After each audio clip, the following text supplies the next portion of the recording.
انت وحسين لبيب بالجزمه. يلا.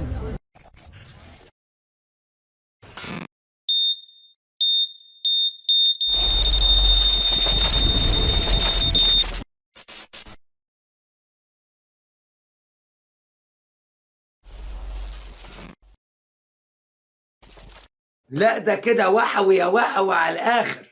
لا ده يا تقول كلام في محله يا تقول حله يا حله. مرتضى بيسن اسنانه ويحمر عينيه وطالع بيقول لحسين لبيب ايامك اللي جايه معاها كلها لون وش رجل الاسطوره اللي انتوا بتتكلموا عليها عندكم دي، اللي جاي مالوش زي اداله من ده على مرنده. اسمع تاني معايا هو قال ايه. خرب حسين لبيب، هرب هرب. ترتيبك ال 14 تخسر 5 بطولات باسبوعين، ومن 2007 الاهلي ما كسبكش في الكاس.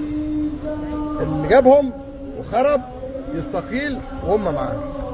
كده خش بقى على عز. ربنا يعوض يا ساتر المستشار. عمر فكرني بس. ربنا هيعوض ان شاء الله. فات رمضان ايه؟ قول يا جدع انت وضحكنا. قول تاني. يا نهار ازرق. يلا اللي مرتضى بيشوط فيكو قال له عايز تشتري، يلا انت وحسين لبيب، انت وحسين لبيب. يا ابني البابا دي نعملها بفلوس. عايز تشتري انت وحسين لبيب بالجزمه. يلا. مين الواد الاقرع ده؟ يا ابني البوابه اللي انت واقف عليها دي عاملها على حسابي. يلا انت اللي عاملها. سلام يا ريس. كانت بوابه. انزل يا عم ادينا لايكات وشير في كل حته عشان ننكد عليهم ونقول لهم رمضان كريم. ستظل كل ليله ديربي اسوأ كوابيسكو، مواجهه امام عاشور اسوأ كوابيسكو، مواجهه مرتضى اسوأ كوابيسكو.